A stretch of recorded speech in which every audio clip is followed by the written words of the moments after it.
जब पहली कलम खुद वो चलाते हैं, किसानों के हक में चलाते हैं, उनके हित के लिए चलाते हैं और बता देते हैं कि अगले आने वाले टाइम में, मतलब जो ये 100 दिन 125 दिन अगर शुरुआती बात करें तो वो क्या करने वाले हैं, उनका agenda. Himani, good evening follow पर देखिए, ऐसा है कि प्रधानमंत्री जो काम कर रहे हैं उसमें मैं प्रश्न चिन्ह नहीं उठा रहा हूं, लेकिन जो प्रधानमंत्री बोल रहे हैं डेवलपमेंट, क्या डेवलपमेंट पे चुनाव हुए थे?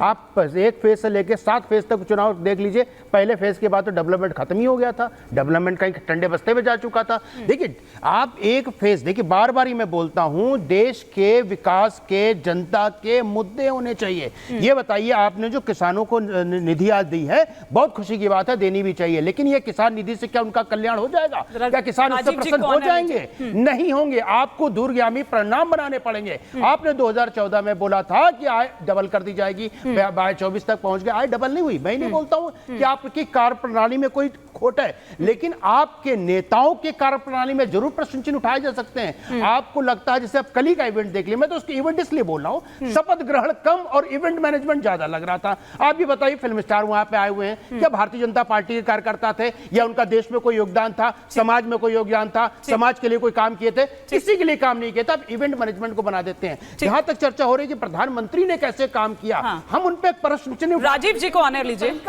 उसमें प्रश्न चिन्ह उठेंगे। कौन से मंत्री का परफॉर्मेंस उठा के आपने देखा कि इस मंत्री का परफॉर्मेंस क्या है? नहीं पता है। यहाँ के मेंबर ऑफ पार्लियामेंट उनके क्या बोलते हैं कि भैया 400 आ जाएंगे, संविधान बदल देंगे।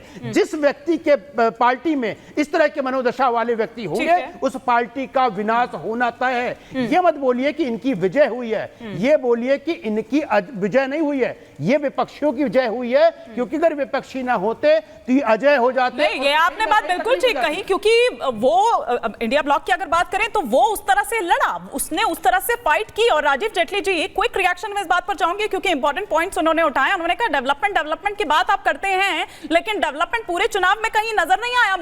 मुद्दे तो कुछ और ही और उछल रहे थे। वो कह रहे हैं कि वो ठंडे बस्ते में चला गया। साथ ही कल को लेकर उन्होंने कहा, वो कह रहे हैं कि इवेंट बना दिया, वो कह रहे हैं कि वो जिन स्टार्स को आपने बुलाया था उनका क्या योगदान है? यही था आपका सवाल। बिल्कुल। मेसी कौन सा? मेसी भगवान राम को गाली दिया और उसको बुला के इवेंट मैनेजमेंट में। ठीक है, क्विक रिएक्शन जेटली जी, फिर आ रही हेमानी, मुझे लगता है कि जिस तरीके से देश की जनता कल देश के प्रधानमंत्री को इस शपथ ग्रहण समारोह को देखना चाहती थी, अगर उसका अंदाजा लगाएंगे आप, तो मुझे लगता है अवगत है इस बात से कि लगभग 20-25 हज़ार लोग अभी वेटिंग में थे, जो चाहते थे कि हमें भी ये मौका मिले देखने का, और नहीं मिल पा रहा था क्योंकि इतनी जगह नहीं थी। लेकिन इन्होंने जो विषय उठाया डेवलपमेंट का, मैं आप इनसे पूछिए किस मंत्री की कार्य प्रणाली से खुश नहीं है? क्या हमारे जो नेशनल हाईवेज बन रहे हैं उन मंत्री की नहीं है? हमारी जो विदेश पॉलिसी बनाने वाले हमारे विदेश मंत्री, एक सेकंड सुन तो लीजिए, मैं इसी पे आ रहा हूँ, बीच में नहीं, ये तरीका नहीं है। अरे मेरी बात सुने, मैं अब तो मैं कह रहा हूं कि कौन सा ऐसा मंत्री है, रेलवे मंत्री की कार्य प्रणाली से खुश नहीं है? अरे भाई, कल्पना करी थी कभी आपने ऐसी ट्रेनें हमारे देश में चलेंगी? आप तो मुझे लगता है घर से निकलते होंगे, पता भी नहीं चलता कब हाईवे बन के तैयार हो जाता है, और अपने बच्चों को भी बोलते होंगे भारतीय जनता पार्टी ने करके दिखाया। आप बार-बार एक मंत्री के कंधे पर है कि पूरा नहीं, वो तो पहले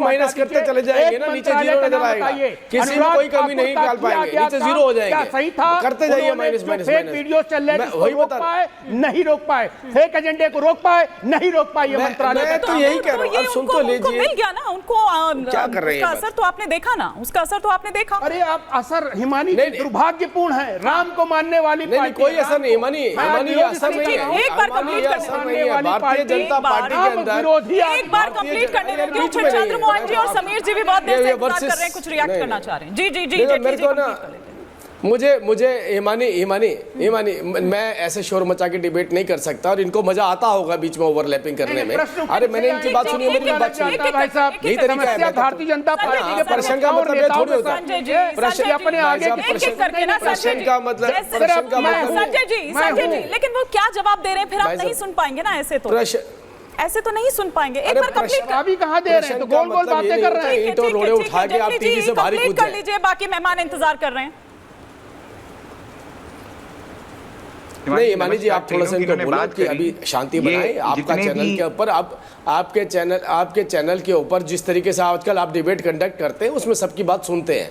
इनको बोलो वो पुराना हो गया ये सिस्टम जो सा था ना, चिल्लाने वाला और एक दूसरे के बीच में बोलने वाला। आजकल लोग सुनना चाहते हैं। टॉपिक पे आ जाओ भाई मैं साहब। यही कह रहा था आपसे। टॉपिक पे आप कभी तक नहीं पहुंच पाए। वक्त जाया होता है संजय जी, वक्त जाया होता है। हाँ। बीच में ये तरीका नहीं है। वैसे आपका कोई टीआरपी नहीं बढ़ रही है, आप सुनिएंगे तो ज्यादा अच्छा सुनेंगे, लोग भी आपको पसंद करेंगे। अच्छा, मैं आपसे कह रहा हूँ कि हम तो एक विषय सुनते बीच में नहीं, क्विक रिएक्शन दे दीजिए। एक विषय को उठाते हैं हम, एक विषय को उठाते हैं। आप हमारी आप बताइए, क्या हमारी विदेश पॉलिसी वैसी होनी चाहिए जो इलेक्ट्रिफिकेशन हमने करके दिखाया, क्या वैसा कर दे जैसा इनके राज में था, जहाँ बिजली आती नहीं थी? क्या सड़कों को तोड़ दें? क्या जो सड़कें हमने बनाई हैं क्या रेलवे को बदल दें? अरे कोई तो उठाइए। कृषि के ऊपर कह रहे हैं 5 साल का 5 बार का बजट इतना नहीं होता था जितना एनडीए की सरकार ने एक साल में दिया। कभी सुना है आपने? पता भी आपको कृषि बजट है कितना? बताइए। अभी मैं आपसे पूछता हूँ, जब आप टीवी पे बैठे चिल्ला रहे हैं, मुझे बजट ही बता दीजिए अभी कितना, किसान सम्मान निधि में कितना पैसा गया? बताइए मुझे कृषि बजट। समीर जी भी बहुत देर से इंतजार कर रहे हैं और सागर श्रीवास्तव जी भी जुड़े हैं मेरे साथ। एक कॉमन आदमी जो किसी पार्टी से ना हो, अगर वो आपसे प्रश्न पूछे तो आपको प्रश्न पसंद नहीं आ रहे। अरे हम तो विपक्ष है, अगर हम आप पे क्वेश्चन खड़ा करें वो तो जायज है। आपके 80 करोड़ लोगों को अनाज देने के अंदर पर आदमी की इनकम कितनी आ गई पता है आपको? 53 लाख करोड़ रुपए का कर्जा 53 लाख करोड़ रुपए चला गया। और 2000 उसी बेरोजगारी का हाल है जिसके ऊपर आप बात नहीं कर रहे। एक एक कर अभी तो बताइए मुझे बजट। अरे मैं तो कहता हूं 2014 में आपको पता है? सर एक एक कर इस तरह से नहीं, अभी कर दीजिए तो देखिए इस तरह से नहीं चल पाएगा। इस तरह से डिबेट नहीं हो सकती है सर। संजय जी, इस तरह से डिबेट नहीं हो सकती। इस तरह से डिबेट नहीं हो सकती संजय जी, इस तरह से डिबेट नहीं हो पाएगी। समीर जी, हाँ आप कंप्लीट कर लीजिए, फिर समीर जी से काउंटर रिएक्शन। कोई भी प्रश्न अगर कोई पॉलिटिकल पार्टी का करता वो अपनी पॉलिटिकल पार्टी के हित में कर सकता है, लेकिन अगर एक राजनीतिक विशेषज्ञ कोई प्रश्न खड़ा करे, चाहे वो विपक्ष के प्रति हो या सरकार के प्रति हो, ठीक है, उसके ऊपर किसी तरह का प्रश्न खड़ा करना स्वाभाविक नहीं है। और कॉमन प्रश्न है, वो प्रश्न है जो विपक्ष लगा। आप फिर कह रहे बोलो मत, आप ही बोल रहे हैं बीच में, आप खुद ही बोल रहे हैं जब आप कह रहे हैं कि मत बोलिए। आप स्टूडियो से बाहर देखिए, आप सरकार है और अभी आपके हाथ में नया दायित्व नई सरकार का आया है। 2 टर्म आपने गुजार दिए, तीसरे टर्म के ऊपर आप इवेंट बना के बैठे हुए हैं और मुद्दे जो आ रहे हैं उसको सर झुका के सुनिए, क्योंकि आप पे जनता ने विश्वास खोया है आपका, क्योंकि आपने 400 मांगे थे, नीचे दिया। अब आपका एनडीए गठबंधन सरकार चलाएगा, आपका दायित्व है उसको पूरा करना। हम सर उठा के मैनेजमेंट छोड़ दीजिए आप। अगर हमारे कब तक आप राहुल जी को कहेंगे, कब तक आप कांग्रेस को कहेंगे? तो नहीं देंगे। 15वां साल शुरू हो गया आपका, किसी भी सरकार की हमारे साथ तीसरा टर्म शुरू हो गया। ठीक है, अब एक बार समीर जी का रिएक्शन आ जाए और सागर जी भी हमारे साथ जुड़े हुए हैं। समीर जी, देखिए, मुझे लगता है प्रधानमंत्री मोदी का जो 10 साल का कार्यकाल था उसके आधार पर जनता ने मतदान किया। ये बात सही कि भारतीय जनता पार्टी की सीटें कम हुई, और जहां लगता है जनता को कि प्रधानमंत्री मोदी या भारतीय जनता पार्टी ने कुछ गलत किया होगा अपने काम में, तो जनता ने उनको सीटें वो हरवाई। उत्तर प्रदेश में सीटें कम हुई है, महाराष्ट्र में जिस तरीके से हुआ कि कांग्रेस के उद्धव ठाकरे के बराबर सीटें आ गई है, कांग्रेस की सीटें ज्यादा आई है। लेकिन फिर भी सर उसके बावजूद मंत्रियों की संख्या कम नहीं होती है, ये क्या बताता है? ये कोई फॉरवर्ड प्लानिंग बता रहा है? ये क्या बता रहा है? नहीं, देखिए, ये ठीक है कि यूपी से ये एक्सपेक्ट नहीं किया गया होगा, लेकिन उसके बावजूद अगर हमने कल मंत्रिमंडल में वो स्पेस देखा यूपी के लिए, वो क्या कहता है? देखिए, प्रधानमंत्री मोदी के पास 15% जो लोकसभा के सदस्य है उसका मंत्रिमंडल बना सकते हैं। इस हिसाब से 81 मंत्री बन सकते हैं प्रधानमंत्री को मिला के। आज 71-72 अगर प्रधानमंत्री मोदी ने मंत्रिमंडल बनाया तो अभी भी स्पेस बना हुआ है। बड़ा मंत्रिमंडल बना, इसमें कोई दो राय नहीं। प्रधानमंत्री मोदी का अगर 2014 का मंत्रिमंडल देखेंगे तो वो छोटा था, 52 या 55 उसके अंदर मंत्री थे। दूसरा मंत्रिमंडल देखेंगे 2019 का, वो भी छोटा था। ये जरूर बड़ा हुआ है प्रधानमंत्री मोदी का, और मुझे लगता है कि ये इस बार विपक्ष एनडीए की गठबंधन की सरकार रही, 11 मंत्री दूसरे विभाग से लिए। और दूसरा कारण यह भी है कि प्रधानमंत्री चाहते होंगे कि इस बार ज्यादा लोगों को एकोमोडेट किया जाए, एक व्यक्ति के पास 2 या 3 विभाग नहीं रहे। मुझे लग रहा है मंत्रिमंडल का जो डिस्ट्रीब्यूशन होगा, विभाग होगा, जो डिस्ट्रीब्यूशन होगा, उससे बहुत साफ हो जाएगा किस तरीके से विभाग बांटे गए। तो प्रधानमंत्री मोदी अब तीसरी बार सत्ता में आ गए हैं, 5 साल सरकार चलेगी। एनडीए की सरकार है, 2014 में भी एनडीए की सरकार थी, भारतीय जनता पार्टी को पूर्ण बहुमत मिला था।